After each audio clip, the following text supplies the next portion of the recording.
Hello friends, पिछला video थोड़ा सा टेक्निकल प्रॉब्लम हो गया था, इसलिए यहीं पे रुक गया था। तो चलिए वहीं से प्रारंभ करते हैं जहाँ से हम लोग छूट गया था प्रश्न।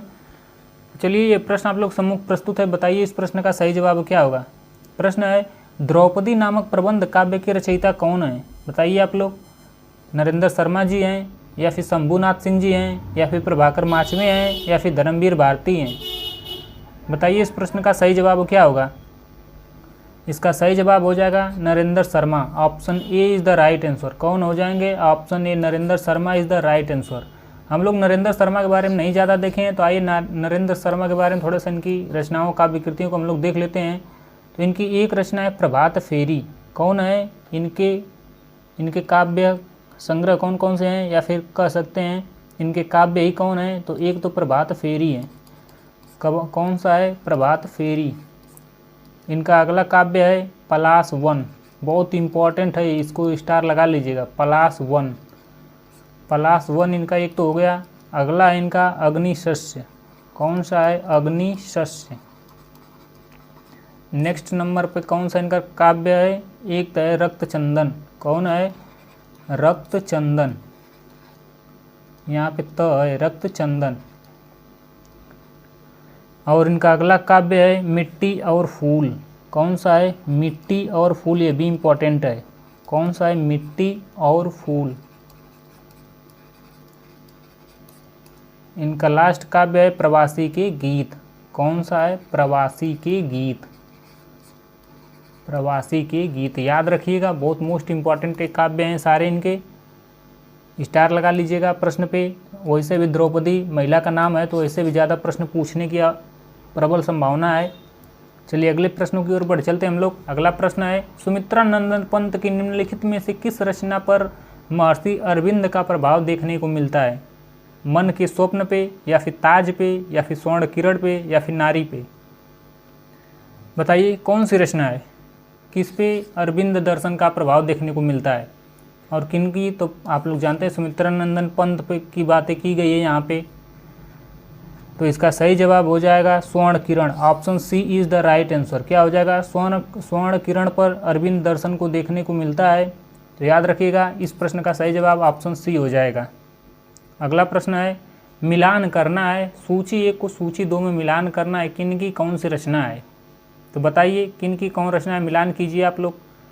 प्रेम पथिक किन का है? तो आप लोग जानते हैं प्रेम पथिक जयशंकर प्रसाद का है। ऑप्शन 5 नंबर में चला जाएगा। गीतिका किनका है? तो आप लोग जानते हैं गीतिका 1936 ईस्वी में रचित निराला की है।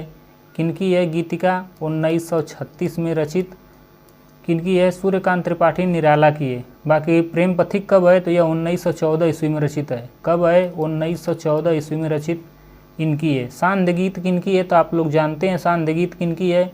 महादेवी वर्मा की। 1936 में रचित सांध्य गीत किनकी है? तो महादेवी वर्मा की। आप लोग जानते हैं सांझ के समय नहीं कहते हैं निहार रश्मि नीरजा को सांध्य गीत, दीपशिखा सप्तपाणा है, सब इन्हीं की है। यामा सब महादेवी वर्मा की है।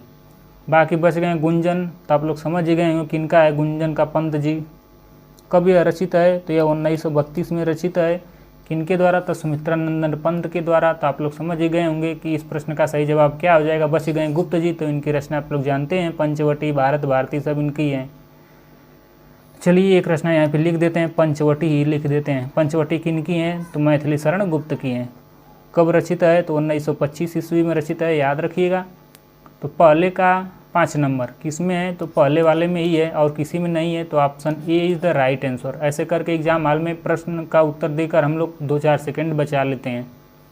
अगला प्रश्न है, प्रसाद जी ने अपने किस रचना में आनंद की प्रतिष्ठा दार्शनिकता के ऊपरी आभास के साथ कल्पना की भूमिका बनाकर दिए हैं? आंसू में, या लहर में, या कामायनी में, या फिर झरना में?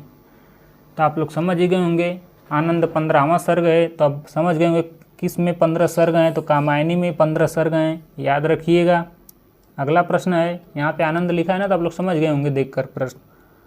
अगला प्रश्न है, किस धारा के काव्य भौतिक तथा आध्यात्मिक के द्वैत और संघर्ष की ज्वलंत आधुनिक समस्या से जूझने का प्रयास है? नई कविता, या प्रगतिवाद, या छायावाद, या प्रयोगवाद? तो हम लोग क्या पढ़ रहे हैं इस समय? छायावाद। तो छायावाद ही इस प्रश्न का सही जवाब हो जाएगा। Option C is the right answer हो जाएगा। बाकी इस प्रश्न को एक बार और पढ़ लीजिए ताकि अच्छे से याद हो जाए। भौतिक तथा आध्यात्मिक के द्वैत और संघर्ष की ज्वलंत आधुनिक समस्या से जूझने का प्रयास होता है छायावाद में। अगला प्रश्न है, काव्य आत्मा की संकल्पनात्मक अनुभूति है, यह कथन किसका है? शुक्ल जी का है, या फिर सुमित्रानंदन पंत जी का है, या फिर महादेवी वर्मा जी का है, या फिर वहीं जाने माने जयशंकर प्रसाद जी का है? तो इस प्रश्न का सही जवाब जयशंकर प्रसाद हो जाएगा। क्या हो जाएगा? Jaishankar Prasad. Option D is the right answer. किनका कथन है काव्य आत्मा की संकल्पनात्मक अनुभूति है? तो यह जयशंकर प्रसाद जी का है। डबल स्टार लगाइएगा, बहुत अच्छा प्रश्न है। छोटा ही प्रश्न आता है, जो छोटी सा वक्तव्य होता है वहीं आता है बार बार। बाकी सुमित्रानंदन पंत को भी लगे हाथ देख लेते हैं। इनका वक्तव्य है कि कविता हमारे परिपूर्ण क्षणों की वाणी है। जस्ट इसके पिछले वाले वीडियो में यही बताया हूँ। महादेवी वर्मा की भी इसी तरह पंक्तियाँ हैं कि कविता कवि विशेष की भावनाओं का चित्रण है, और वह चित्रण इतना ठीक है कि उससे वैसी ही भावनाएं किसी दूसरे के हृदय में आविर्भूत होती हैं। महावीर प्रसाद द्विवेदी भी जब इतना लोग कह दिए तो महावीर प्रसाद द्विवेदी कैसे पीछे रह जाएं? इन्होंने भी कह दिया कि अंतःकरण की वृत्तियों के चित्र का नाम ही कविता है। अब सब लोग जो कर दिए तो शुक्ल जी कैसे पीछे रह जाएंगे? इन्होंने भी कह दिया कि जिस प्रकार आत्मा की मुक्ता अवस्था ज्ञान दशा कहलाती है, ठीक उसी प्रकार हृदय की मुक्ता अवस्था रस दशा कहलाती है। और जो हृदय की मुक्ति साधना के लिए मनुष्य की वाणी जो शब्द विधान करती है उसे ही कविता कहते हैं, ऐसा शुक्ल जी कह देते हैं, आचार्य रामचंद्र शुक्ल जी। अगला प्रश्न है, सुमित्रानंदन पंत की काव्यकृति कौन नहीं है? यहाँ पे पंत के बारे में पूछा, कौन नहीं है? दीपशिखा, ग्राम्या, युगांत, पल्लव। तो आप लोग समझ गए होंगे, पल्लव को छायावाद का मैनिफेस्टो कहा जाता है। ग्राम्या इनका यह सुमित्रानंदन पंत का ही है। युगांत इनकी छायावाद की अंतिम रचना मानी जाती है। तो कौन सी एक नहीं है? तो दीपशिखा ही नहीं है। दीपशिखा अगर इनकी नहीं है पंत जी की, तो है किनकी? यह महादेवी वर्मा जी की है। किनकी है? महादेवी वर्मा जी की है। दीपशिखा मैं बताया हूँ ना, निहार रश्मि नीरजा को सांझ को यानी शांत गीत, दीपशिखा, सप्तपर्णा, यामा, ये सब रचनाएं किनकी हैं? सब महादेवी वर्मा की हैं, याद रखिएगा। अगला प्रश्न है, कामायनी में कौन सा सर्ग नहीं है? यहाँ पर ध्यान दीजिए, कौन सर्ग नहीं है? लोभ, श्रद्धा, चिंता, आनंद, कौन सा सर्ग नहीं है यही पूछा गया है। तो कामायनी में कितने सर्ग हैं? तो आप लोग समझ सकते हैं 15 सर्ग हैं। तो कौन नहीं है? लोभ नहीं है, चिंता पहला ही सर्ग है, आनंद 15वां सर्ग है, श्रद्धा दूसरा सर्ग, आप लोग देख ही रहे हैं। तो इस तरह से इसका सही जवाब हो जाएगा ऑप्शन ए, लोभ नहीं है। कौन सा एक नहीं है? तो लोभ नहीं है। पहला सर्ग है चिंता, दूसरा है आशा, तीसरा है श्रद्धा, चौथा है काम, पांचवा है वासना। इस तरह से बढ़ते 15 सर्ग हैं, याद रखिएगा। बाकी जयशंकर प्रसाद जी को ब्रह्मा कहा जाता है, निराला जी को महेश और पंत जी को विष्णु कहा जाता है। चलिए मैं यहीं पे लिख भी दे रहा हूँ किसको क्या कहा जाता है। जयशंकर प्रसाद दूसरे नंबर पे आ जाएंगे निराला जी अर्थात सूर्यकांत त्रिपाठी निराला जी। तीसरे नंबर पे आ जाएंगे सुमित्रानंदन पंत जी, या चौथे पे आ जाएंगी महादेवी वर्मा जी। महादेवी वर्मा, ये चारों लोग छायावाद के क्या हैं? 4 स्तंभ माने जाते हैं। चारों लोग छायावाद के 4 स्तंभ माने जाते हैं, जिसमें जयशंकर प्रसाद को छायावाद का ब्रह्मा कहा जाता है। क्या कहा जाता है इनको? छायावाद का ब्रह्मा, छायावाद का ब्रह्मा कहा जाता है। निराला जी को क्या कहा जाता है? तो निराला जी को महेश कहा जाता है, छायावाद के महेश हैं अर्थात शिव शंकर हैं। पंत जी को क्या कहा जाता है? तो छायावाद का विष्णु कहा जाता है इनको। बच गई महादेवी वर्मा, तो आप लोग जानते हैं इनके बारे में। महादेवी वर्मा के बारे में आधुनिक युग की मीरा, विशाल मंदिर की बीड़ा पाणी, आप लोग समझ ही रहे हैं। अब बाकी 15 सर्ग कामायनी को मैं उर्ली बता दे रहा हूँ। चिंता, आशा, श्रद्धा, काम, वासना, लज्जा, कर्म, ईर्ष्या, ईड़ा, स्वप्न, संघर्ष, निर्वेद, दर्शन, रहस्य, आनंद। इस तरह से 15 सर्ग में रचित कामायनी जयशंकर प्रसाद की रचना है। अगला प्रश्न है, महादेवी वर्मा का संस्मरणात्मक रेखा चित्र नहीं है। अब आ गया यहाँ पे संस्मरणात्मक। अब संस्मरण क्या होता है यह भी आपको बताना पड़ेगा। चलिए इस प्रश्न के ऑप्शन देख लेते हैं, फिर मैं आप लोग को बता रहा हूँ संस्मरण क्या होता है। पहला ऑप्शन है अतीत के चलचित्र नहीं है संस्मरण, या फिर संस्मरण और श्रद्धांजलियाँ नहीं है, या फिर पथ के साथी नहीं है, या फिर स्मृति की रेखाएँ नहीं है। बताइए कौन महादेवी वर्मा का संस्मरण रेखा चित्र नहीं है।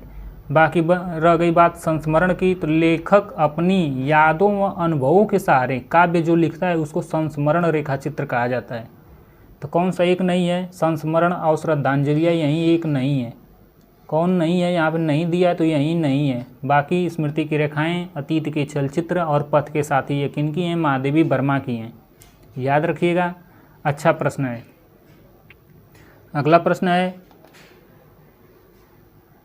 सुमित्रा नंदन पंत द्वारा रचित ग्राम्या तथा युगवाणी किस विचार की रचनाएं हैं। प्रयोगवादी विचार की हैं, या राष्ट्रवादी विचार की हैं, या छायावादी विचार की हैं, या फिर प्रगतिवादी विचार की हैं। यहाँ पे पंत के बारे में पूछा गया है। इन्हें संवेदनशील इंद्रिय बोध का कवि भी कहा जाता है, प्रकृति का सुकुमार कवि, राजकुमार कवि दोनों कहा जाता है। याद रखिएगा, पंत के द्वारा रचित पल्लव को क्या कहा जाता है, छायावाद का मैनिफेस्टो या फिर घोषणा पत्र कहा जाता है। याद रखिएगा, युगांत से छायावाद का अंत माना जाता है। तो इसका सही जवाब क्या हो जाएगा, इसका सही जवाब हो जाएगा प्रगतिवादी। ग्राम्या और इनकी युगवाणी किस विचारधारा की रचनाएं हैं, तो प्रगतिवादी। इनकी रचनाओं को 4 भागों में बांटा गया है, जिसमें से ये चारों ऑप्शन दिख रहा है, यही चारों ऑप्शन हैं, जिसमें से कि ये 2 ग्राम्या और युगवाणी को प्रगतिवादी विचारधारा से माना जाता है। याद रखिएगा, अच्छा प्रश्न है। अगला प्रश्न है कामायनी में कुल कितने सर्ग हैं। तो बिल्कुल हलवा वाला प्रश्न है, बिल्कुल जलवा दिखाइए साथियों। 13 सर्ग हैं, 21 सर्ग हैं, 15 सर्ग हैं, या 16 सर्ग हैं। तो इसका सही जवाब हो जाएगा कितने सर्ग हैं, 15 सर्ग हैं। कितने सर्ग हैं, 15 सर्ग। कामायनी कितने सर्ग हैं, 15 सर्ग। याद रखिएगा। बाकी आप लोग कमेंट बॉक्स में प्रिय प्रवास के बारे में बताइए कितने सर्ग हैं। और इसमें मनु मन का प्रतीक माना जाता है, श्रद्धा को हृदय का प्रतीक, ईड़ा को बुद्धि का प्रतीक, और कुमार को मानव का प्रतीक माना जाता है। प्रतीकात्मक की रचना है, याद रखिएगा। अगला प्रश्न है एक भारतीय आत्मा किस कवि को कहा जाता है। क्या गुप्त जी को कहा जाता है, मैथिली शरण गुप्त को, या फिर बालकृष्ण शर्मा नवीन को, या फिर माखनलाल चतुर्वेदी को, या फिर रामधारी सिंह दिनकर को।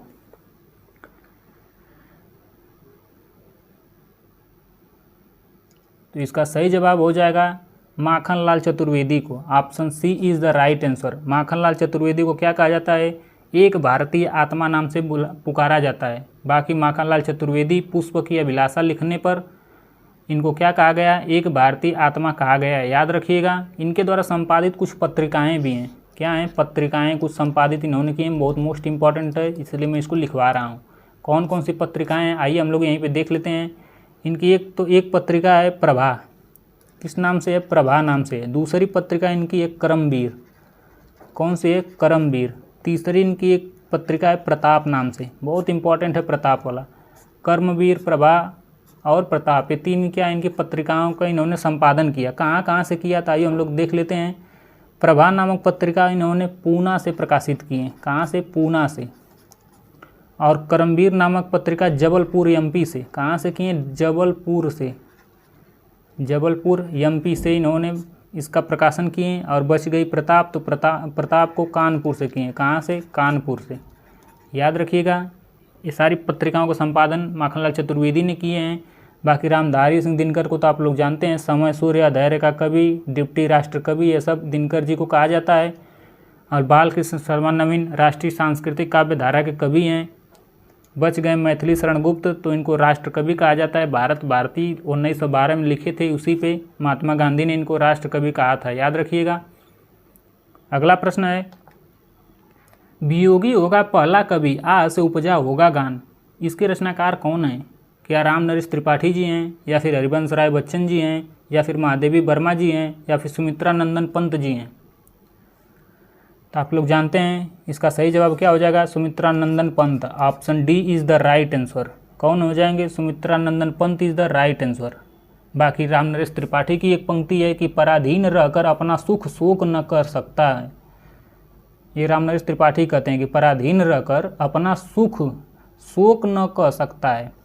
बाकी जब लगे याद, बच्चन सिंह जी की भी एक पंक्तियाँ देख लेते हैं। है अधर में रस मुझे मदहोश कर दो, बच्चन सिंह की पंक्तियाँ हैं। बाकी बच गई महादेवी वर्मा, तो इनकी भी एक पंक्तियाँ देख ही लेते हैं। गाता प्राणों का तार तार अनुराग भरा उन्माद राग, महादेवी वर्मा की पंक्तियाँ हैं। अगला प्रश्न है, प्रकाशन वर्ष की दृष्टि से सुमित्रानंदन पंत की काव्य कृतियों का सही क्रम बताना है। तो चलिए देखते हैं इनकी काव्य कृतियों का क्रम। ग्रंथि कब इन्होंने रचे थे? या 1920 ईस्वी में रचे थे। कौन? सुमित्रानंदन पंत। गुंजन कब रचे थे? तो 1932 में। युगांत कब रचे थे? 1936 में, इसी से छायावाद का अंत माना जाता है। युगवाणी कब रचे थे? तो 1939 में। और बच गया स्वर्णधूलि, तो 1947 जब भारत आज़ाद हुआ तो क्या ब्रिटिश को धूल में मिला दिया। ऐसे ट्रिक्स आप लोग याद रख सकते हैं, धूल में मिला दिया वानी भग जाओ। तो इस बिल्कुल क्रमशः ही तो है, तो option A is the right answer हो जाएगा। अगला प्रश्न है, इनमें से छायावादी काव्य से संबंधित कौन सा कथन सही नहीं है? कौन से भाई छायावादी काव्य की विशेषता नहीं है, यही पूछा गया है। पहला ऑप्शन है रहस्यवाद इसका प्रमुख अंग है, तो बिल्कुल सत्य बात है। स्व अनुभूति, रहस्यवाद सब इसका प्रमुख है। इनमें वेदना के आधार पर स्व अनुभूति की अभिव्यक्ति को प्राथमिकता दी गई, बिल्कुल सत्य बात है। जहाँ स्व अनुभूति, खुद की अनुभूति आ जाए, बिल्कुल सत्य बात है। तीसरा, इसमें से ध्वन्यात्मकता अर्थात मुख के द्वारा लाक्षणिकता भी इसका एक प्रमुख घटक है। लाक्षणिकता नहीं, लक्षण युक्त नहीं है भाई। लक्षण युक्त यानी लक्षण युक्त का मतलब होता है कि किसी चीज़ को उदाहरण देकर समझाना।